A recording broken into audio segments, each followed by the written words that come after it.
Business very soon. We're going to be open very soon. This country wasn't built to be closed, and essentially we have a closed country. Nobody's ever heard of a thing like this, but this was, I was with some of the leading professionals, and they say not since 1917 has there been anything like this. 1917 was a time when I guess you could say 50, 75, or 100 million, you hear different estimates, people died. Think of that, 100 million, maybe 100 million people died. So they had no communications. They weren't able to shut things down like we are doing.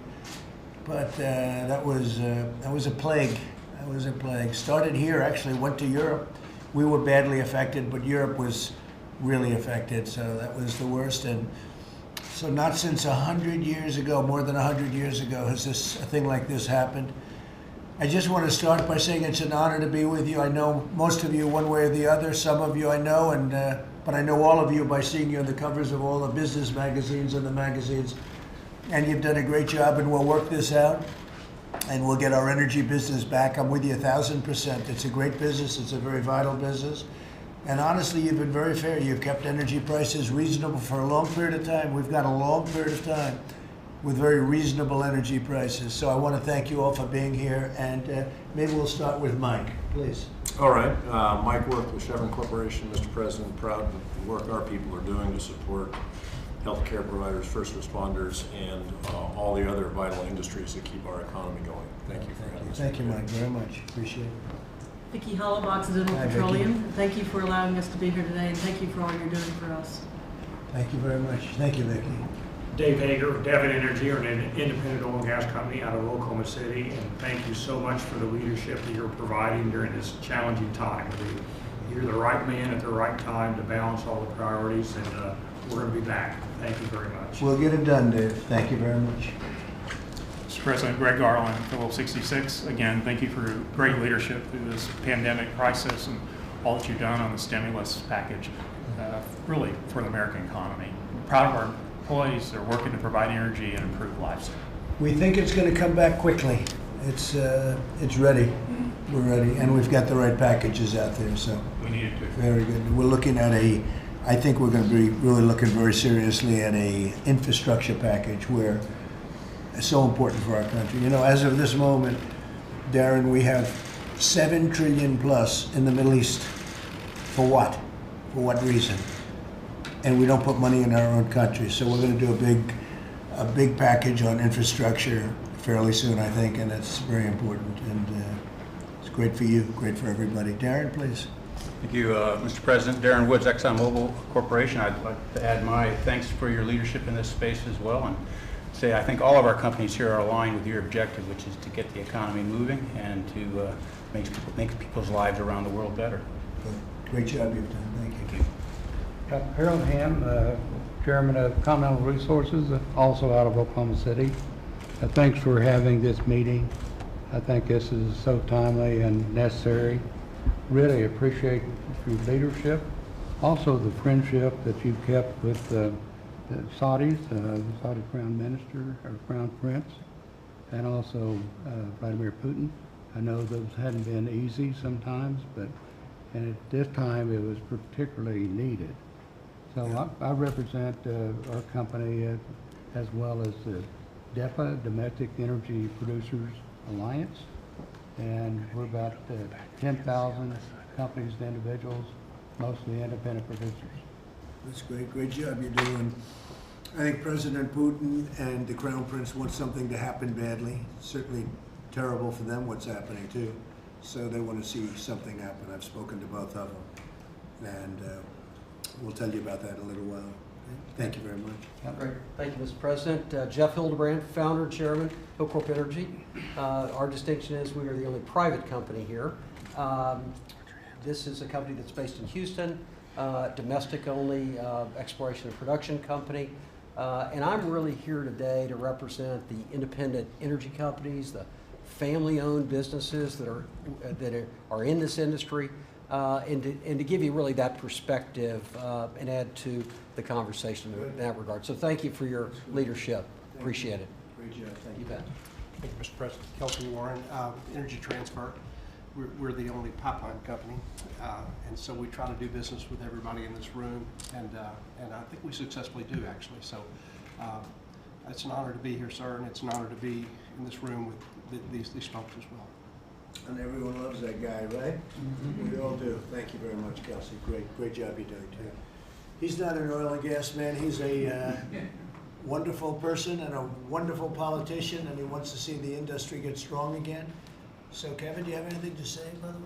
Well, first, I want to thank you for doing this. Just by you reaching out to President Putin and the Crown Prince, things have improved.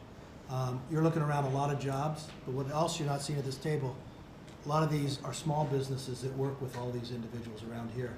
And your action today with signing the CARES Act, getting the small business loans out, is going very strongly because it's needed. But the American economy, greatest strength is what energy provides us. You provide us at a good price. These are great jobs, but more importantly, it also gives us energy independence. It changes the whole dynamics around the world, and so I thank you for the leadership of what you're doing. Well, thank you, Kevin. And as you just said, Bank of America in particular has really, of the big banks, has really stepped into it. They have done a fantastic job today. It's over the 10,000 in the first 2 hours. Bank of America has been unbelievable, and I want to thank them. I want to thank all of the community banks and the smaller banks that have been loaning a lot of money, paycheck. It's all about the paycheck, and that nobody would have believed it could have gone so well. So it's just a number of hours, but the numbers are far greater than we would have anticipated. So it's been really great, and thank you to all the banks. But again, in particular, Bank of America, they really stepped right up, and they did it. There were no big deals. They weren't making a big deal out of anything. So that was terrific. And I think what we want to do, John Cornyn, please, I know how you are so involved in this, coming from the great state of Texas. Would you like to say a couple of words, John? Thank you, Mr. President. Thank you for convening the meeting. Many of us have been talking together, but we can't get done what needs to be done. Only you and the administration can, and particularly getting the attention of the Saudis and flooding the markets, really adding insult to injury in a time when our economy was suffering anyway because of the coronavirus. And so this meeting could not be more timely. I agree with what's been said about the importance of affordable energy to our standard of living, and really we've changed the world as a result of the production of domestic energy here, and improved the quality of life for a lot of people. Thank you very much, John. Really good job. And John agrees. We were talking about it the other day that you've all done well, but you've also kept energy very affordable, really, very, very affordable, and a lot of it. We never had any problems. So we're going to keep it that way. Do I see Dan back there? Dan Sullivan? I was looking. I thought that looked like Dan. I want to thank you for convening this meeting. You know, under the Trump administration, working with the Congress, the U.S. has become the world's energy superpower again. It's unbelievable. And these companies have done it. Obviously, it's a very important issue in my state, the great state of Alaska. But these are great jobs, as John Cornyn just said, for all of our states. But it's really important for the national security of our country, too. And we have been, a number of senators have been reaching out, having frank discussions with the Saudis, saying, hey, if you're a longstanding ally of ours, we're not, right now, you're hurting a lot of our citizens. You're hurting a lot of the people we represent, and you shouldn't take us for granted. We have a great military that's protected Saudi Arabia for decades, and Senator Kramer and I have some legislation that could possibly change that if they don't start to cooperate. So again, we appreciate your leadership with the Crown Prince, with the Russians, and calling this meeting. But this is a great sector of the U.S. economy that once we get through this, and we will, this pandemic, this sector is going to take off again. And your administration and you have had a lot to do with the strength of the U.S. energy sector, and we need to keep it strong. Thank you very much, Dan. And Kevin Kramer, North Dakota. People don't realize how big a producer North Dakota is, right? Well, Harold does. Yeah. So do a lot of the others. Harold knows, that's for sure. Mr. President, to echo everything and maybe add a little bit, the people around your cabinet table right now are part of the renaissance of oil and gas in this country. But since you became president, we went from a renaissance to security, to independence, to dominance. And that dominance and that security right now are in some danger. Just a quick example, in North Dakota, since Saudi Arabia and Russia announced their little price war, we've had $6 billion of CapEx taken out of our state planned for this year. Yeah. I was economic development director when the entire gross domestic product of North Dakota was $13 billion. So that's significant. That represents not just CapEx, that represents lots of jobs, lots of people in the value chain. And I would just add one word to what Dan talked about with regard to Saudi Arabia. It is estimated by one report in 2018 that we spend a minimum of $81 billion defending global oil supplies. We can use that money in national defense and other hot spots in the world if our friends are going to treat us this way. So appreciate your outreach this week. I think we're halfway there just with the success of your diplomacy this week. Thank you for this meeting. It's gone up, and we have to, otherwise we lose a lot of jobs too. We're talking about one of the big job producers anyway, Kevin, right? Would you have anything to say? Mr. President, thank you. I'm Mike Summers. I'm President and CEO of the American Petroleum Institute. The folks around this table represent the American energy revolution. We want to thank you for everything that you've done to support that revolution. And we want to make sure that revolution continues after this pandemic crisis is solved. Thank you, Mike. sir. Thank you for the Senator Cruz. I think he's Right back there. around Ted here. can't be seen. Where is Senator Cruz? I can't believe it. He's gone over to the evil side. That's terrible. Cruz, what are you doing there? Mr. President, thank you for convening this meeting. This is an important meeting, and this is a time, as you know, of crisis all across the country, a public health crisis and an economic crisis. As you've heard and as you know from everyone around this table, the energy sector has been a huge part of the economic success and boom that we've enjoyed over the last several years. And the combination of the economic harm of the coronavirus crisis combined with the Saudis and Russians waging economic warfare on jobs in this country, it's been a perfect storm in the energy sector. And I'll tell you, there are a lot of jobs, there are millions of jobs in Texas and across the country that are represented by the men and women around this table and by energy producers, and there are small producers throughout Texas and throughout the country who are on the verge of being driven out of business. And so this meeting, I think, is important. Every one of the senators in this room has had multiple conversations with the Saudis, leading in hard on the Saudis, and your leadership and diplomacy with the Crown Prince had a big impact getting them to stop flooding the market and taking advantage of this crisis. And I would underscore one other issue that a number of the folks around this table have raised I'm very concerned about, is ensuring that those in energy in this time of crisis have access to capital. That there are jobs that are hanging in the balance, and if the energy producers in this country that have made America the #1 producer of oil and gas in the world can't access capital to get out of this crisis, we're going to see bankruptcies at a level this country hasn't seen in decades. And so this meeting and the continued leadership of your administration is hugely important, and thank you. Good, thank you very much, Ted. And while you're up, the concept, and for instance, I think we should say it in front of the media, but oil reserves, storing oil, we're filling up the national reserves, as you know, and we're getting the oil at a great price. But at these prices, in fact, Kevin and I have been speaking about it, John and I have been speaking about it, at these prices, you would think you'd want to fill up every cavity that we have in this country. And there's some areas in Louisiana and other areas that could be filled up. They hold a lot of oil. But at these prices, and it would be good, it would keep everybody working, but you would think you'd want to fill up those areas. What do you think of that, Ted? Look, I think that's exactly right. I think it makes sense in terms of easing the pressure that is threatening these jobs, but it also makes sense for the taxpayer. Yeah. That Strategic Petroleum Reserve is there in times of crisis. And usually the way the federal government works is we buy when it's expensive and we sell when it's cheap. No. We actually have an opportunity now to buy when it's cheap. I think it was inexcusable that Democratic leadership in the House and Senate blocked that in this bill we passed last week. And I think Congress needs to go back and address it. It was in the bill. Yep. And then the speaker came in, and that's the one thing when she held this bill up for the number of days that she removed. $20 oil, think of it, $20. Well, and there are too many Democrats Politics. that want to see It's all these right. jobs go away. I think you should go back though, Kevin. I think you should go back and see, John, if you guys could go back and do a separate bill. And beyond that, you know, I think it's 75 million barrels right now to fill it up. That's not that much. So it's fairly in pretty good shape. But we have other areas that are bigger, frankly, that we could fill up to. But at those prices, we should be pumping it out. So maybe you guys could check on and see what you can do about it.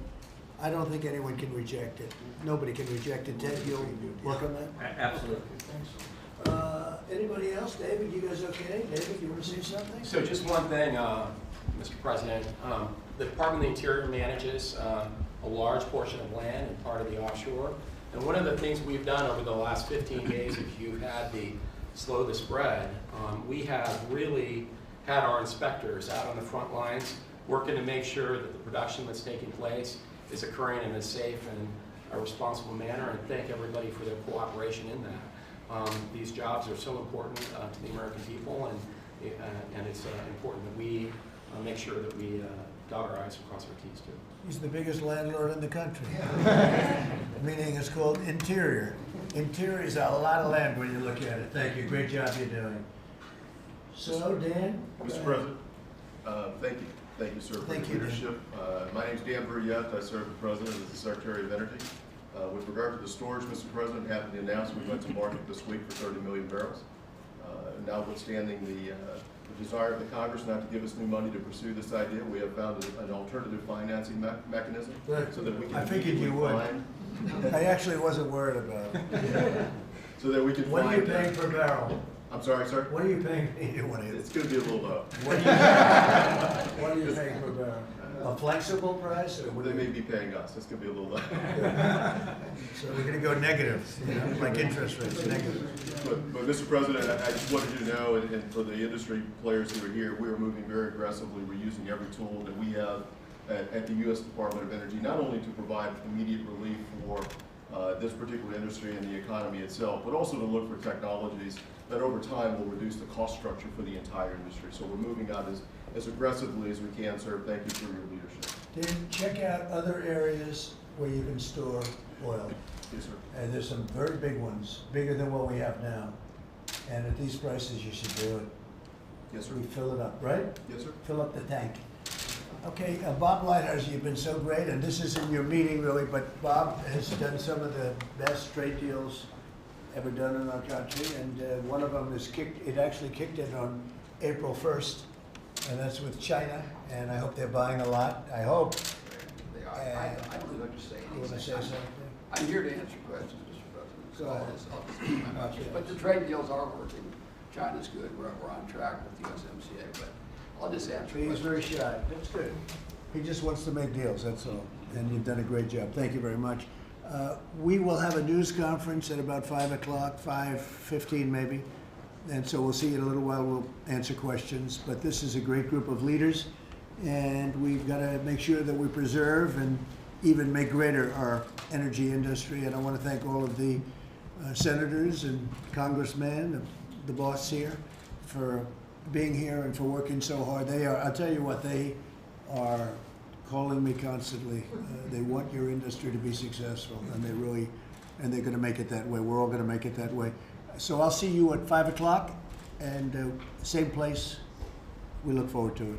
Thank you. All right, guys. Thank you very much. Let's go, guys. One Thank quick you. question about testing.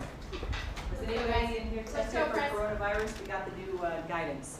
Would anybody like to be tested? How about you? Do you want to be tested? I would love to be tested, actually. I think all of us would. We might be able to do that. It's a great question. No, you know what? I like it. Let's test these guys. You know, they gave us millions of jobs. Listen, they gave us millions of jobs. If anybody wants to be tested, we'll test you. I want to test ahead of Exxon. We're all tested. Let's go. Let's go for every meeting. Come on, guys. No, not for every meeting. Not for everybody. You just said, let's go. You know what? It's good. You want to be tested? Come on, guys. No, he just said it's not going to happen every meeting. You can sit there. Come on. That was smart.